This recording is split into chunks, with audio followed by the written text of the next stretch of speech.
What's up, guys? Matt Inman here, and today we're going to focus on a more light-hearted topic, something that's been on my mind a lot and has been asked by a few people, not directly to me, but just asked in general, and I'm going to lay my opinion on it. The question, or topic of discussion rather, is YouTube, or should it be rather, considered a real job? And can you rely on this job if you consider it that way? Well, let's start out with what is a job, or what is the principle of a job, what makes it a job? A job, in theory, of some people, and I'm not saying this is the right theory, but it's your regular 9 to 5, you clock in, you do your 8 hours or however many hours you work, whatever shift you work at whatever factory or other sleazeball mega billions company you work for, and then clock out at the end of the day. You're basically a slave. Or you work in an office, typing in numbers, getting data, or you're on the phone dealing with customers, or all that other shit. Most people consider only that a real job, and that's the only medium. This is wrong. A job, in its most basic principle, is something that you put hours into and get some sort of outcome. And if we're looking at it in that basic principle, then YouTube, if you have the means and the followers, or subscribers rather, to get ad revenue or any other form of revenue back from the hours that you put into your videos, then yes, it is considered a real job.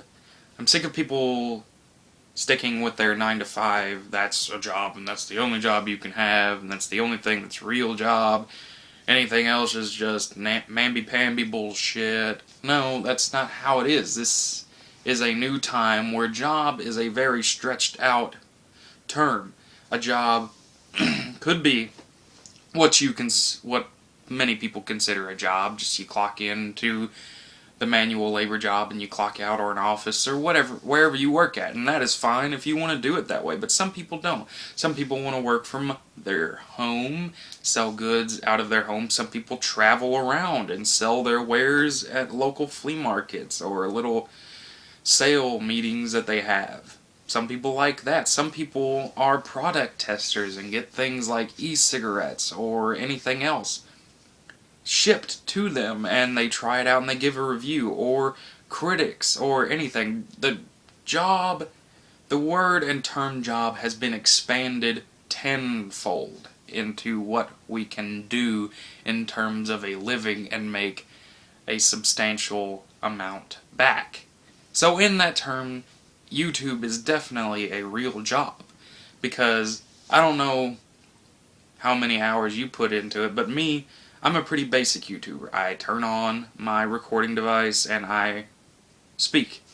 And I usually do about 4 takes every time, and my videos are averaged around 5 minutes. So that's about 20 minutes of just me doing the regular recording. But before that, I script, I write, sometimes. Sometimes I do that, which takes about another 30. And the recording I don't count the bloopers that I have where I stop or I stutter a lot and get fed up and end up ending the video. Those I don't count, so those are another 10. And then the time it takes to upload it. So really, I don't put a whole lot because I don't have the means to have editing software. So I put about an hour and a half into each video that I put out. And that's a lot for somebody that just puts out content without really editing any. That's an hour and a half each video, which is, and I don't make any revenue back. I'm just saying that's the amount that I put. But some people put tremendously long hours into each video, and they make the revenue back from ads, from the view counts, from the likes, from the spotlight that video gets. So if you have the means to be a successful YouTuber and get ad revenue back in which it creates a substantial income, then yes, YouTube can be your job. The bigger question here is, can you rely on that job? And really, it depends on you and your fan base, the people that watch.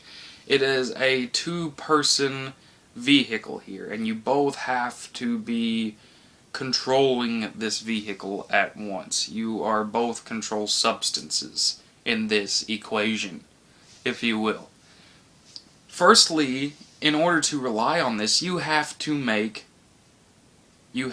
consistent content and stick with a schedule.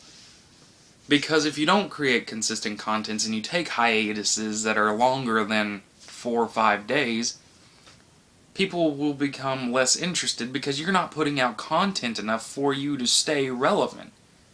So you gotta keep putting consistent content out. You also have to keep innovating yourself. Not necessarily reinventing your whole channel and what it's all about, but innovating.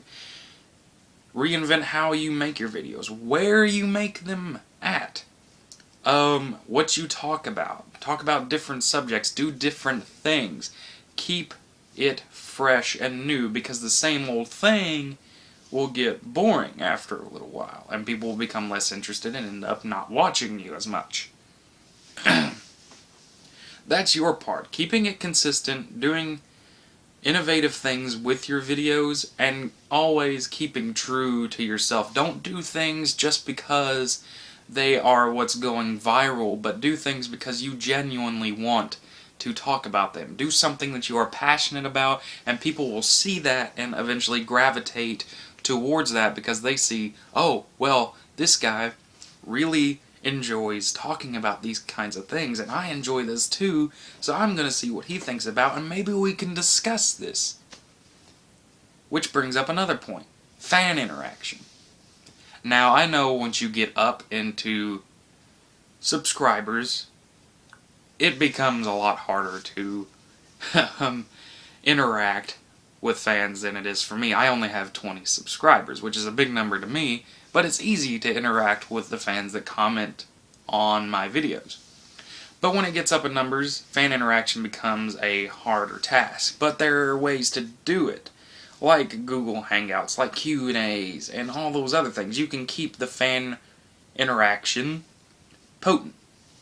But not interacting kind of makes you seem like a dickwad a little bit, that you're not interested in what they have to say and their input, but just putting out things and that being the end of it, and nothing else is being put in except what you see on the screen in front of you. So those are 3 key things: innovation, consistency, fan interaction, and always keeping true to yourself. So that's 4. I'm sorry. What fans can do to keep your job consistent and reliable is, well, being fans. Promoting. And this you can do too, is promoting. You both can promote. You can self-promote, but not too much. Self-promote just enough to where it is not seeming like you're selling yourself and going overboard, like having ads on every video and then doing like little self-promotion things all the time. Make it a little bit, but have your fans promote you. And always make sure that they are the ones that are the most happy. And also what they can do, aside from self-promote, is come back. Or consistently watch. And in order to do that, you have to have entertaining, innovative, and fun videos. Or interesting videos. So, like I said, it's a 2-person vehicle. Is YouTube a real job?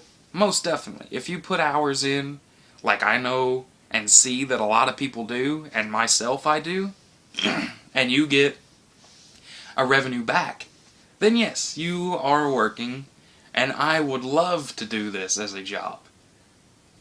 It doesn't look like it'll get that way now, but I'm going to keep working at it. Should you rely on it? If you can rely on yourself and the people that watch your videos, then yes. But if you're not putting forth that effort and they're not, you won't last. And you won't have that job for very long. So this went on a little bit longer than I thought it would, but I got carried away and I think I made some valid points here. Please let me know what you think. If you don't think YouTube's a real job and you think you have valid reasons why, put them down in the comments. I'll read them and I'll say if I agree or disagree or see where you're coming from. And if you agree, feel free to like, comment whatever you think as well, or things that I didn't say. And always subscribe to me. I am trying to put out content as consistently as possible with this busy schedule. Anyway, I'm Matt Inman, and I haven't done this in a while. Signing off.